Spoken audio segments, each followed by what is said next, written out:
Hi, everybody. All right, we're live. Hi, Take it away, everybody. Kathleen. Woohoo! Well, I want to thank you all for joining us tonight. I am super excited to introduce Mary Pauline Lowry, who is the author of one of my favorite funny books this season. It's called The Roxy Letters, and it's gotten me to oh, thank goddess for this book. Well, thank you. That's so sweet. I'm glad that it had a positive effect on you. Well, I mean, I think it's the perfect book to read in quarantine because you totally forget that you're in quarantine because Roxy's so out there. Well, thank you. I, had no idea that the book was going to come out in a pandemic, and it's probably not what I would have picked, but I am so grateful that it is a funny book because I can honestly say to people, like, I think this book will make you smile. I think this book will make you laugh. And that just feels like a nice thing to be able to say and a gift, I hope, right now. Oh, it's a total gift. That's what I've been telling people. I mean, I can tell you that we've sold like 25 online so far. Woohoo! I love that. Oh my gosh, thank you so much. That's amazing. It's probably what we do in the store, if not more, at this point. Well, that is, thank you. And I know I saw it was the staff pick, and I so appreciate that. I just love indie booksellers. I just am so grateful. Well, and I will just give a shout out to the power of a strong recommendation, because Kathleen really encouraged me to pick this book up and read it. And I just fell in love. I mean, it was so funny. In the very first letter, I was like, oh, Roxy's a bit of a hot mess. I hope that's okay to say. Oh yeah, she's a hot mess. She's a hot mess. And so there was this part of me that was like, can I hang in there with her? And then I just did. And I, like, not even just a few letters in, like, oh, she's great. Like, I just was totally charmed by her. It was really satisfying. Well, thank you. And I hope also that people can live vicariously through her being a hot mess, because it is a time where we all need to sort of buckle down and stay home and protect public health and not be out running around like being wild and crazy. And so I hope that she gives readers a chance to go be a little bit irresponsible in a way that is not actually irresponsible. I love that. I love it. Well, one of the things that I don't think people realize is you have a pretty strong book selling history. Can you tell us a little bit about that? Yes, so I was a bookseller at Book People in Austin, which is my hometown, in the late 90s. And Book People at that point was actually just adjacent to the flagship Whole Foods. So Whole Foods started in Austin, and Roxy, the protagonist of my novel, works at the deli of the flagship Whole Foods before the Amazon takeover. And so I, would spend my day working at Book People, and then on my lunch break would run over to Whole Foods to kind of see my friends that work there and flirt and get snacks. And I did just love being a bookseller. It felt like I didn't get paid much, but I felt so rich because we were allowed to check out books. And at Book People, they call that trouting. And I don't know if that's a Book People specific term, but I think it is. So to trout a book just means that you can borrow it, gently read it, and return it. And so I just felt like I was so wealthy because I had access to like any book that I wanted anytime. And it was just such a delight to recommend books to customers and try to help find a book that was a perfect match for someone to give as a gift. I had a blast. I loved it. So I know this is your first novel, but what have you been, are you able to be a full-time writer now, or do you? Yes, and it's actually my second novel. I had a novel come out with a small press in 2014 called Wildfire. That did not afford me the time to not work. But this book, has let me, at least for now. Right now I'm promoting it full time, and then hopefully we'll be back to writing soon. And I wrote the Roxy Letters when I was a graduate student in an MFA program. So I did have 3 years of that program too. While I taught and I worked a lot of jobs on the side, I didn't have to have like a full-time job. So that was really amazing and lucky too. Can you talk a little bit about, I mean, clearly you are an Austin woman, and you hold the knowledge, love of your town that comes through in every page. But you talk a bit more about sort of the inspiration of Roxy, and if any of the book is, other than location, if how much of it is sort of from your own experience. I just was very curious about that when I was reading. Okay, so I think that Roxy is her own fictional character. She's not based on anyone. She's not based on me. Strangely, she just showed up one day. I was teaching undergrads, and I gave them an in-class writing assignment, and I did it with them. And Roxy like just appeared, and I wrote the first Roxy letter. And so her voice just showed up in my head, just fully formed. And it's not my voice. I'm much kind of mellower and more polite than she is, I think. But I will say that she and I do have some autobiographical overlap. So she grew up working at Barton Springs Swimming Pool, which is this big, like 3-acre size natural spring-fed pool in downtown Austin. And I did too. She worked at the same Thundercloud subs that I worked at. So there are some like fun autobiographical overlaps, but she's definitely her own person. Yeah, she's a strong character. She's such a strong character. Oh, thank you. Yeah, I love her. So another question I had, I grew up in Boulder, Colorado, and Boulder, did? Yeah, and Boulder underwent many of the same, and is still continuing to undergo many of those same feelings. And so obviously a theme that's woven through the whole book is that sort of love-hate relationship between, you know, that's some of this kind of boomtown energy and so forth allows for a lot of really cool things, but then you don't want to lose the heart of your city. And so I guess maybe I'm curious kind of how you're feeling about Austin today, and talk a little bit more about that. So one thing that I often talk about is I was born in Austin in 1976. And as early as I can remember, say by 1980, people were telling me how great the city was before. And so I kind of came of age in Austin in the early 90s, and I felt like it was the greatest place in the world. I couldn't imagine a better place to be a teenager. And I was going to all ages shows, and I was going to see like Slacker in the theater, you know, I was an extra in Dazed and Confused, Richard Linklater's film. I was just having a blast. But people were still at that point telling me, my family, my grandparents were telling me how much better the city had been. My parents, their friends, before it was so big. And then now as it's continued to grow, that's just like a theme. It's like the favorite pastime of Austinites is to talk about how much better it was. And so I like to do that a bit. And yet it's still such a great town that when I'm there, all I can see is like how happening it is. And all of the new businesses that have popped up. And sure, there are big corporations there, and there are big tech companies, but there are booming, thriving indie businesses. Now, obviously right now, all businesses, all independent businesses are taking a huge hit, or many of them, a huge percentage of them are taking a big hit. But so speaking of, 6 weeks ago, Austin's indie businesses were booming. And so it's great to be from a town that's so full of energy and art, and any night you can go out and see amazing music. And I love that about Austin. And it's still a town that I adore. Now, I don't live there right now. So when I go home, my relatives complain about how trafficy it is now, and it wasn't before, blah, blah, blah. But I just still think it's the greatest place. I love it there. But I went to college on the Front Range, so I have seen a bit of the transformation that's happened to Boulder. And a lot of what's so hard is just, it gets too expensive. Yeah.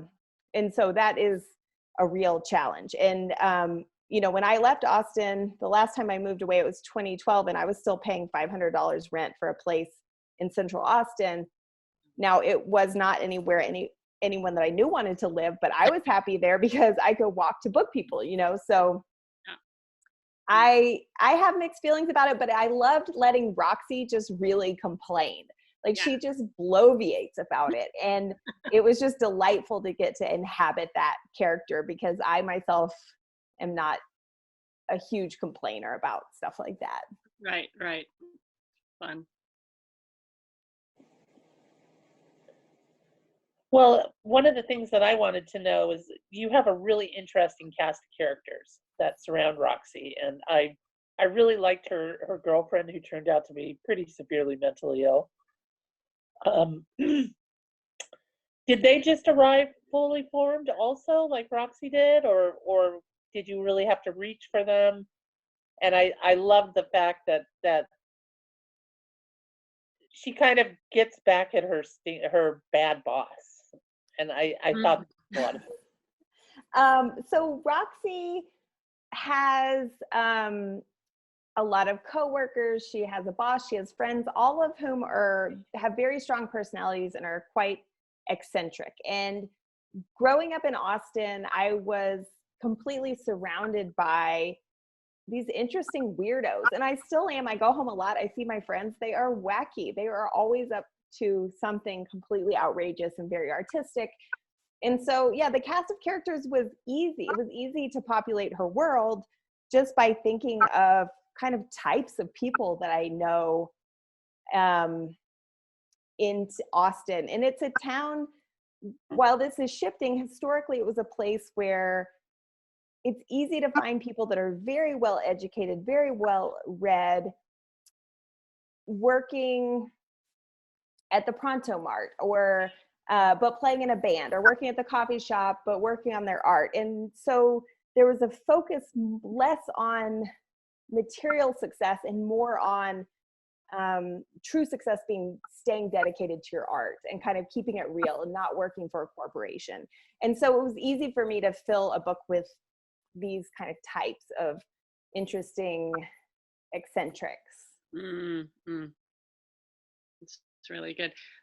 One thing I was so impressed by also, and Kathleen touched on it with Artemis, was that you manage this balancing act of addressing several, really difficult issues, mental illness and alcoholism, and but you keep it right, like it feels very real the way you address it, but you it never loses its kind of lightness and humor, which I just appreciated that balancing act that you did. And I wondered about that as you wrote those and kind of got into sort of some more difficult subject matter.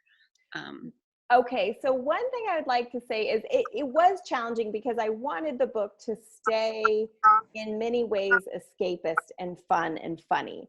And many things about alcoholism and mental illness are certainly not fun or funny. They're the very opposite of that. But one thing I will say is that at 12-step meetings, there is so much laughter and levity.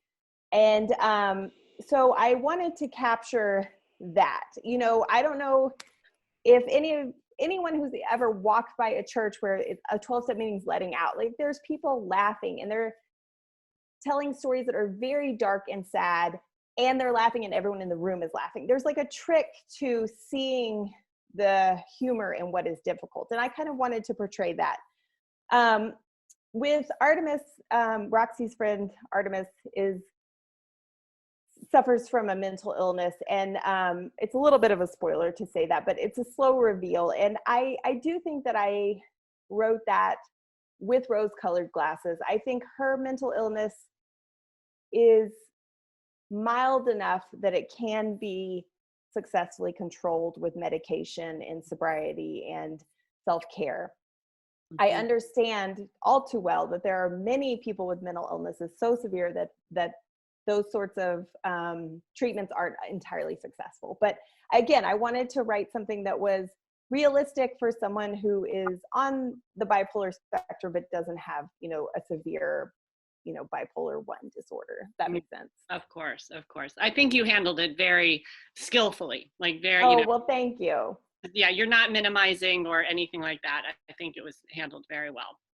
Yeah. Thank you. But it was really fun. I just think there's so much great material.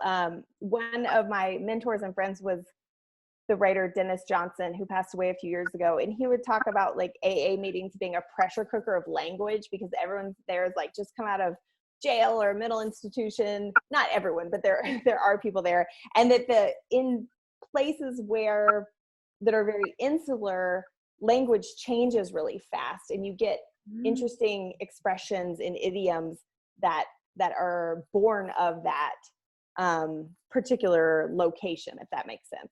Like, I used to be a wildland firefighter. It's a similar situation where you have an insular group and language evolves and changes and you get your own sort of slang. And he was just very interested in that, which I thought was fun. Yeah, that's very cool.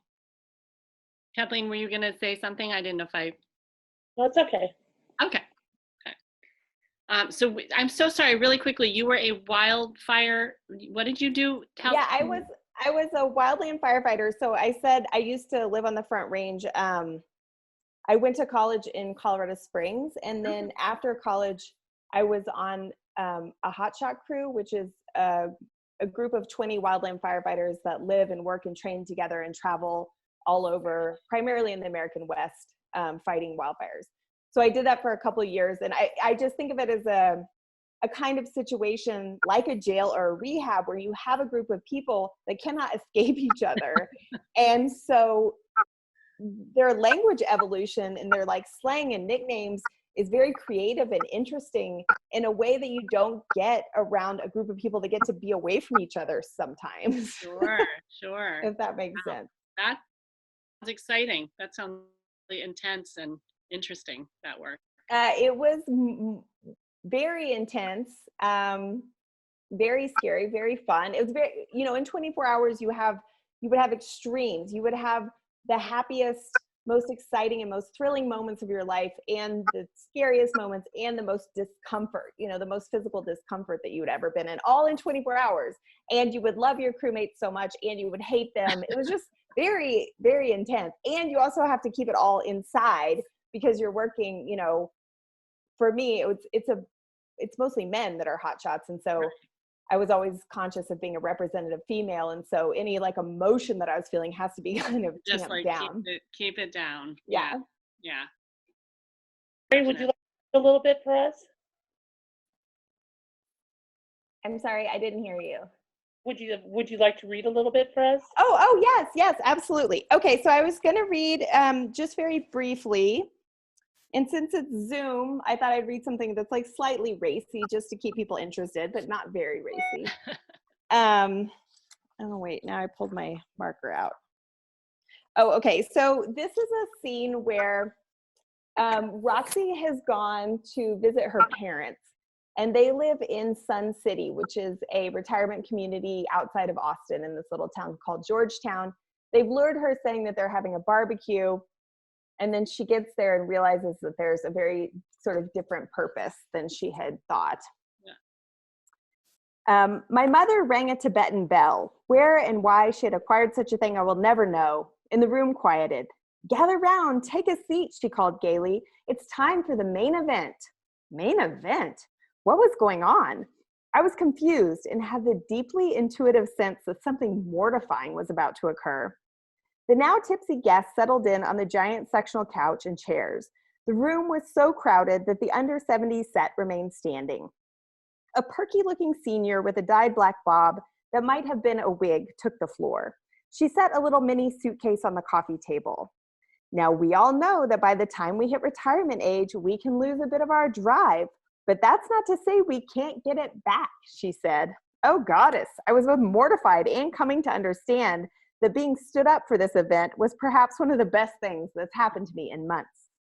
She popped open the case, and to my absolute horror, I saw it was chock full of a carefully organized row of dildos and vibrators. The guests gasped and giggled with a sort of group titillation that might erupt from a classroom of third graders who've heard the word booby. With today's technology, there's nothing stopping each and every one of us from being a sexy senior. The sales lady pumped the air with her fist, and several women around the room let out little whoops of encouragement. Now, we all know the pharmaceutical industry has created a miracle cure for men that allows them to stay sexy and active at any age. But after menopause, we women can be, shall we say, a little less juicy than before. But now there's a cure. She pulled a giant squirt tube of lube out of the suitcase. This senior-licious lubricant will make you feel like a teenager. Take my word for it, she said with a lascivious wink that made all the men giggle. She popped the cap on the lube and held it out to Barry Lewis, a once silver fox now sagging toward 80. He reached out his hand and she squirted a bit of lube onto his fingers. He rubbed them together. Slippery, he cried, and everyone laughed raucously. Taste it, she said.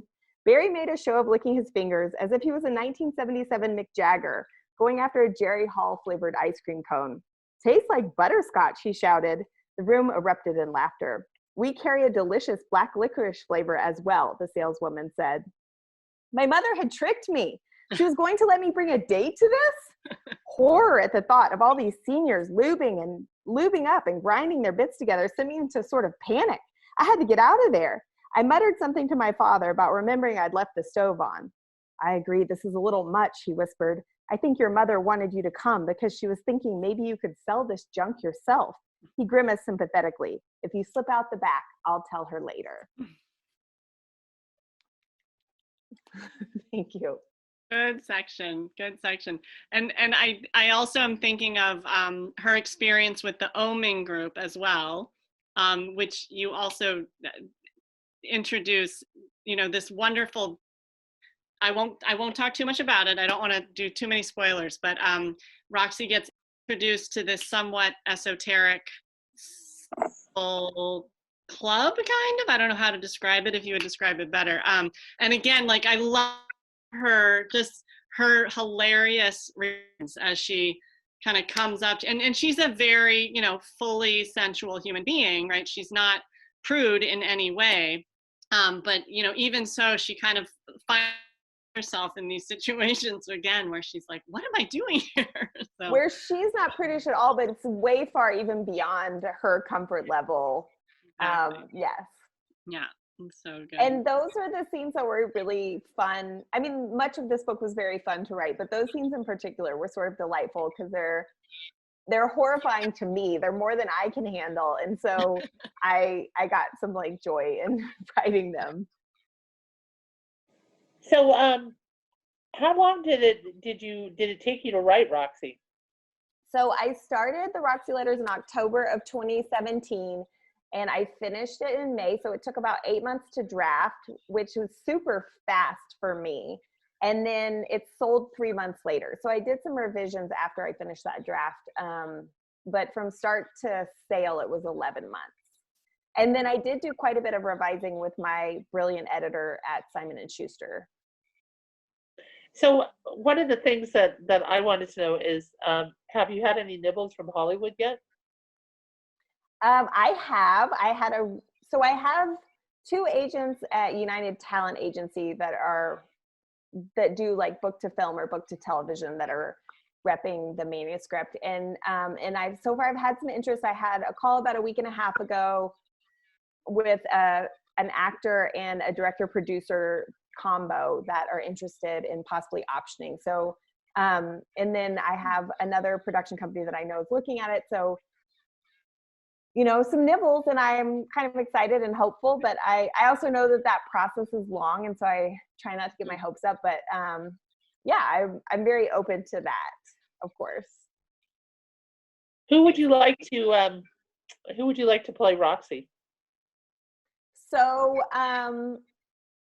I don't want to mention either. Both production companies that have shown a little interest have actors attached. So I don't want to mention either of them. So the woman that I think of that hasn't shown any interest that I could name is this woman named Rachel Bloom, who has a show, it's wrapped up, called Crazy Ex-Girlfriend. And she's very funny and very, very expressive and kind of over the top, and her humor, I think, is a match.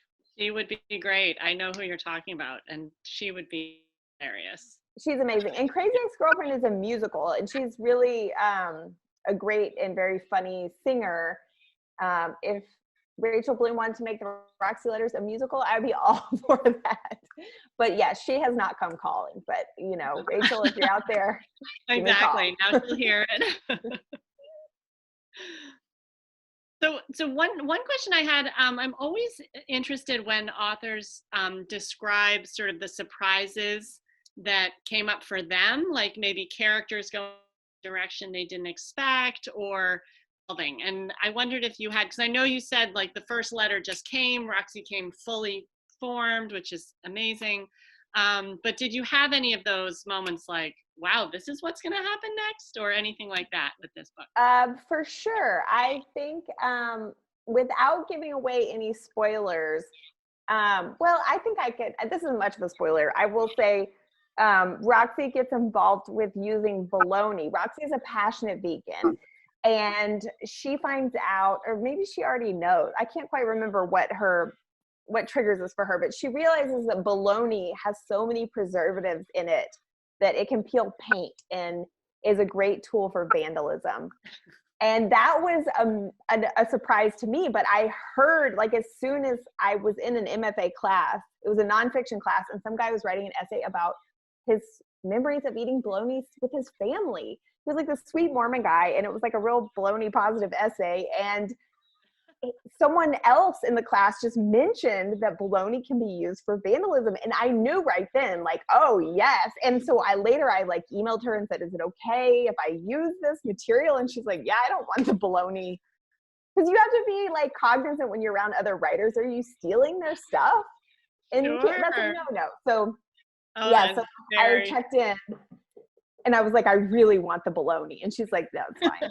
You can have it. So that was something that was a surprise, but it wasn't a surprise as I was writing. It was just a surprise as I was going through life, that like it just dropped into my lap. I was so excited about it. It's a gift. I love that the term a bologna positive.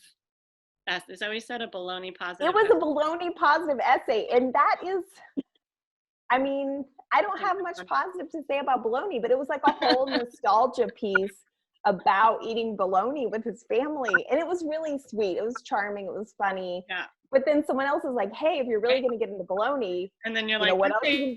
Yeah, this way. Yeah. That's mine. I'm taking it. So, and that's one of the wonders of grad school is you just, you know, you have these long classes where you're talking about all kinds of bizarre stuff, and yeah, just random nuggets appear. That's great. Do you, sorry, Kathleen, you want to go ahead? Oh, I wondered, are you in any ongoing writing groups? Because I can imagine you go from being in this incredible, you know, world of being in a program with all of what you're describing, and then you're kind of out. Do you have a writing group that you work with? I don't right now. And I graduated a year ago, and I definitely miss it. So in that year, I did some revising, although I was almost done. Yeah, no, I don't have a writing group. I miss it. I think I could drum one up when it's time. Like, it's about time for me to get writing again. I've been doing just Roxy promotion for the last month. And I really love having that community and getting that feedback on a work in progress from trusted people. It was really amazing. Yeah, I had a great MFA experience. Great. Oh. Oh, we can't hear you, Kathleen. I muted me. Oh, good. Now we can hear you. Where did you get your MFA from? From Boise State University. And I heard Boise was on my radar from back when I was a wildland firefighter, because it's a big wildfire hub. But my mentor and friend, Dennis Johnson, was teaching at Boise State University in the fall, I think it was the fall of 2015. And I emailed him and was like, what do you think about Boise? I'm applying to schools. And he was just like, it's hip, it's cheap, it's easy to get around. So if they offer you money, get out here before it gets ruined like every other great place. And because he had lived in Austin a lot, and that's was always on his radar of he didn't like places that were very crowded. And so sure enough, they let me in. They only let in 2 students my year. And my husband was kind enough to quit his job and come with me. My cell phone, I forgot to turn it off. And yeah, I just had a really, really positive experience. It's a very small program, and very supportive and just really worked for me. So I'm really glad I got to come. That's wonderful. How much of the boyfriend she writes to? Well, how did you choose him of all the different people that now were in her life? How did you choose the one she would write to? So I once, many, many years ago, had a close girlfriend whose ex-boyfriend moved in with her into her spare bedroom. And the dynamic was so funny to me and so sort of gently messed up that it just always stuck with me as just such a funny, quirky situation, because like, I think she almost didn't realize how much his giant looming presence in her house was just sort of throwing off her ability to just rock life. And so when I wrote that first Roxy letter, I wrote the letter from Roxy to him because she was annoyed at him. I wanted it to be a letter about someone who was angry. And for me, that dynamic, I thought, was it just hit me as funny, and it was nothing that I'd ever read before.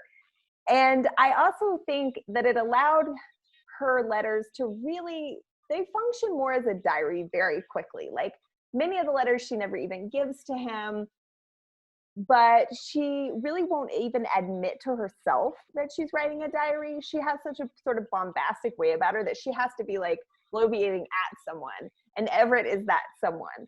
So I like that he was sort of this like blank slate in a way that she was projecting all her stuff on.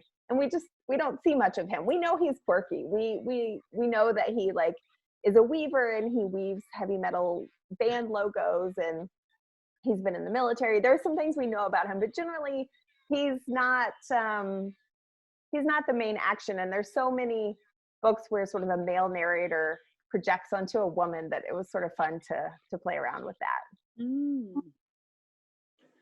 So I need to tell you that I was like really happy and honored to be your quote for IndieNext. Oh, well, I am happy and honored that you gave such an amazing quote, and to be an IndieNext pick. I mean, it's just such a dream come true. Thank you. Say that the person responsible for me getting this book was the wonderful Wendy Shannon, who's the vice. I love Wendy. And she said to me, she goes, "This is a book you're going to love." I said, "Why?" She goes, "Well, it's kind of weird and quirky like you." And I said, "Okay." Aw. Well, I consider that a great compliment. That is a great compliment. And so she sent it out to me like second day air, and I read it in a night and a half. And it was just a book I felt I was propelled through. It wasn't just not only was I reading it, I had a little screen in my head. I was envisioning what you were writing. It was really a fun read. Oh, well, thank you. That's so beautiful. And I love Wendy, and I know that her heart is in the Bay Area, even though her amazing job keeps her in New York. So, well, she and I started as booksellers around the same time. Oh, wow. Awesome. So we go way back to the early 90s. Yes, years. So you started bookselling in the early 90s. I actually started in the late 80s. Wow. I started college at Shakespeare and Company in Berkeley. So you're having an amazing run. Yeah, it's gone now, but I was really lucky to be a part of that whole Telegraph Avenue scene in the late 80s, early 90s, where it was a bit like it reminds me a little bit of what you were writing, because the music scene was really happening then, and everybody knew everybody. We even knew the homeless people. We knew the lady on the corner who always sold plots on the moon for sale. Oh, wow. Yeah, she would stand on the corner and blow bubbles and sell plots on the moon. I mean, it was a really kind of, that's what a lot of Roxy's World reminded me of, that time in my life when I was young, and I wanted to marry a rock star. That was my goal in my early 20s. Oh yeah, as it should have been. Exactly. But it's, and I was the token female at Shakespeare. It was me and 6 guys. So, you know, I mean, I always think of the funny things that happened to me there. I mean, because do you remember the naked guy who made national thing, who didn't wear clothes for a year in Berkeley? So one night he showed up to at Shakespeare to buy things, and I was upstairs in the scary back room, and one of the guys thought it would be really funny to have me come down and deal with him. So they called me up and they said, "Oh, we have a problem we need you to deal with." And I said, "Okay." So I went down there, and there he was, and he said, "Can I shop here?" And I go, "Well, you have to have shoes." And I turned around and walked away, and they were like so disappointed that I didn't lose my mind. Go, "Oh my God, you guys are horrible." And so now it's like, you're just like, yeah, you're like, if you have sneakers on, I'll sell you a book, fine, but I don't see your sneakers, son. Right? Good for you. I'm like, you know, I mean, they thought they were being really funny because they were all guys. And they thought I'd be really like, and I just walked out, kind of looked at them, and I said, "No, you need shoes." Turned around and walked away, and they were so disappointed. But I mean, but also impressed, right? They were kind of impressed that I didn't like lose it, because I don't know, these guys can attest. I do have a tendency to be a bit dramatic. Right. Well, a little drama never hurt anyone. Exactly. But I mean, I thought I handled that really well. But I mean, that was kind of indicative of my time on Telegraph. I mean, that, and you know, we knew all the people who steal. You know, and you'd see them come in. You go, "Come on, you got to leave. We know you're going to steal, and go sell it on the corner. And you can't do it today." And it was kind of a really wild time, because if you know, that was when the music scene, like Green Day and all those bands, were starting to come up. Oh yeah. And you know, everybody knew everybody. You know, I mean, it was just a really wild time to be part of the art community of you know, the East Bay at that time. And that's what this book reminded me of. Oh, well, thank you. That is the highest compliment. I really appreciate it.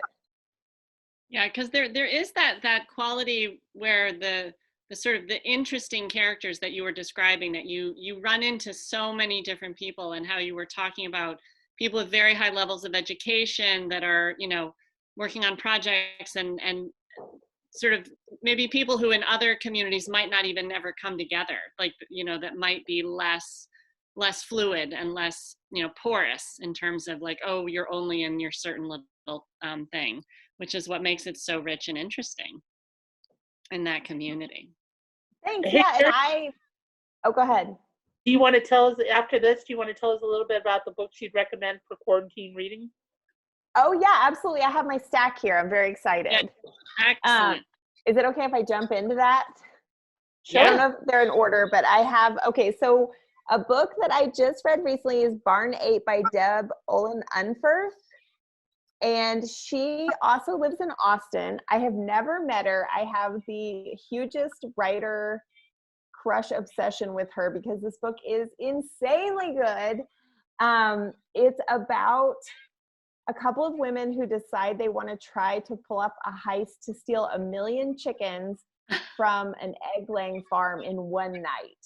And it's very literary, it's very funny, and it covers some heavy topics, but always in a very delightful way. So this is just really, I just can't say enough good things. I loved it. I love the cover. Very cool. Yeah, I thought the cover was great.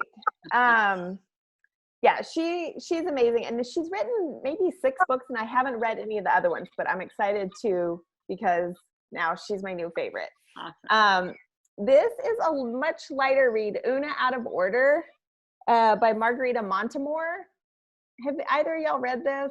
Not yet. It's on my list though. That one I'm familiar with. Yeah. Yeah, it's a big hit. So it's about a woman who lives her life out of order. So she wakes up when she's supposed to be, or at midnight when she's supposed to be turning 19, all of a sudden she's 51. And then the next year she's 27. So she goes through her life out of order. And, you know, it's a pretty light read, but what I liked about it is she has this really strong sense of disorientation, that things are not as they were a moment before. And that's how I've been feeling since the pandemic started. And so I really it resonated with me in the strange way that it might not have otherwise. Because I too feel like things have changed so dramatically and strangely in a way I was not expecting. So I liked it. And again, it's kind of fun and escapist. This one, The Knockout Queen by Ruthie Thorpe, is a book of the month pick. I think it's an IndieNext pick as well. And it's her third novel. It was published by Knopf, and it's extremely funny, but also dark. It's about two best friends, Bunny, who's 6'3" and a volleyball player, and Michael, who's gay but not out of the closet, and like meeting up with guys that he's met on Grindr, and just about their kind of complicated friendship. But I can't say enough good things about this one either. I just loved it. And then finally, When Time Stops by Ariana Neumann. Have you heard about this one? You're nodding. I have, yeah. Do you know Dani Shapiro, the memoirist? I have met her, and I know, did she interview Ariana on her podcast? Ariana for her podcast. Yeah. How was it? It was a great interview. Fascinating. I could see why they would talk, because Dani Shapiro's Inheritance is all about finding out her dad wasn't really her dad.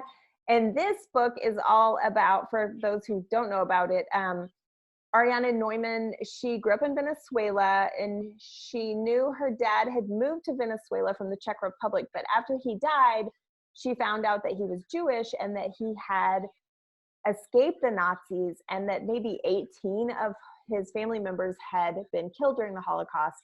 And she did all this research to piece together the history of his life and to find many surviving relatives that she had not even known about.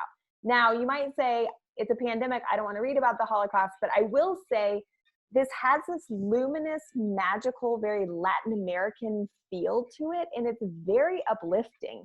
And she's just amazing. So it's so beautifully written.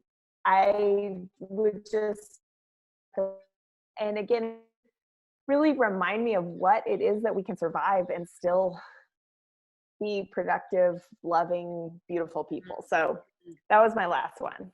And that's all I've got. Thank you. Those are great recommendations. I'm putting all of them on my list. Okay, and I'm reading Dark Vanessa right this second, and I cannot stop reading it. I stay up way too late. Very, very disturbing, but so every sentence is perfect. So I'm really loving that book. Which one, hon?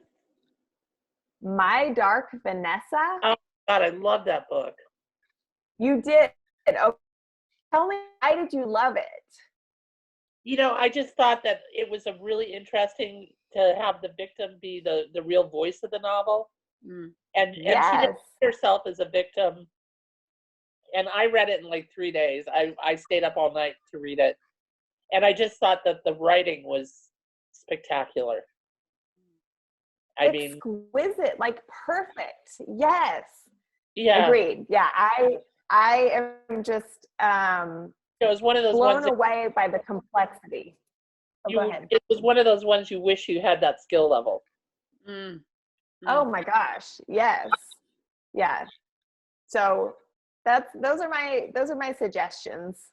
And could you recommend a book to me? Like, have you read anything lately that you think I would like? Have you read Emma Stroud's new book, We're All Adults Here? No, I haven't. And when did that pub? Is it just out? It came out Tuesday. Yeah. Okay. No, I haven't read it yet. I was DMing with a bunch of bookstagrammers today, and they were saying that might be their next buddy read where they all read it together. And so I might jump in and read that. Did you enjoy it? Oh yeah, that was another one I read in like 2 nights. Okay. I love the fact that it was a woman at 68 coming of age. And amazing. Yes. Wow. Kids are all a hot mess. They're all making really bad choices. Bad choices. I'll have to order it. My local indie here in Boise is Rediscovered Books, so they deliver books to my doorstep, and so I'll have to, when I hang up with y'all, I'll have to order it. Nice. There was another one too that I didn't know. I thought it was going to be corny, and then I read it. It's called Happy and You Know It. and it's about a young woman who kind of loses. She's in a band, and they drop her, and right as soon as they drop her, they take off. Oh So no. Oh. She ends up teaching music classes to entitled toddlers in Manhattan. Oh my gosh. There's a whole bunch so people of like that comes out on Tuesday. Okay. And there's a whole bunch of you know, there's parts of it that are really funny. And then there's parts of it that are going, wow, I didn't see it going there. Wow. Okay. I'll have to check that out too. That premise just like gets me through the heart. That oh yeah. You're like, oh no, oh no. We're like, I should be a rock star right now, and instead I'm taking care of these tiny bratty children. Teaching. Oh. Yeah. Oh, that'd be painful. So who are you quarantining with, Mary? I'm quarantining with my husband, George, and he's English. He has the cutest accent. Everything he says is really pleasing. And yeah, we're having a pretty good time. I think I'm doing a lot of like takeovers of like Bookstagrammers accounts where I post little videos and Roxy Letters questions. So I'm having to film myself all the time, which is about to drive him crazy, I think. He's very nice about it, but it's a lot of me like saying the same thing over and over, which is nothing. Before the pandemic, I never filmed myself, nor did I had no reason or desire to film myself, but being on book tour from home has forced me to go places that I haven't been. Exactly. But overall, most days, you know, we're doing pretty well. We're feel lucky to be healthy. So I do have to ask, since furry four-legged friends play such a big part in the book, are you quarantining with any four-legged friends? I am not, and so far we don't have any furry four-legged friends, but I am really rooting for a couple of wiener dogs right now. Luckily, maybe we live in a duplex where pets are not allowed, but that's definitely on my to-do list. And I've noticed during the pandemic on social media or talking to friends, my friends that have children are really struggling, and my friends that just have pets seem very happy with the pets. So, you know, it's a life lesson. You're just doing an survey, just as you know. Just a casual. But I watched the video of y'all talking to Steve Ross. Like during the pandemic, people have stopped asking me like when I'm gonna have children, which I thought was really interesting and funny. Oh yeah. Well, I guess pet adoptions have gone up, so Roxy would be thrilled. She would be thrilled. Kathleen, you're with your cat, right? I am. I'm with the world's worst cat. Okay. She's destroyed. And how about you? Oh, really? Yeah. She's the worst cat, but you kind of love her? Oh my God, I love her like crazy. She's a total maniac. Okay. She has no idea she's good. eating on Sunday. She still runs around the house at the end of the night. I call it kitty follies, and she chases her tail and stuff. Yeah. Oh, fun. So she's probably not. Samantha, who are you? Okay, but she's fun. I am quarantining with my family, which I have two sons, 14 and 18, and also two boy cats. So I'm just surrounded by male. Oh, wow. I kind of am fantasizing about adopting a cute little girl puppy or something, that I could have a little female energy in the house. But the cats are very sweet. They're big black and white Dutch cats, huge, really affectionate. So they're good companions. They're definitely good companions. Oh, good. Yeah. Good. Yeah. Well, guys. Well, I'm glad y'all are hanging there. And thanks so much for all you're doing to support authors and books right now. I'm just super, super grateful. And it's just so nice to meet y'all. Well, and thanks for writing a book that we could all fall in love with. Yeah. Oh, thank you. And hopefully a high hope is that I'll get to meet y'all in person in the not too distant future. Thanks, Mary. Yeah. Thanks, Sam. Thank y'all so much. All right. Have a good one. Bye, Mike. Bye, everybody.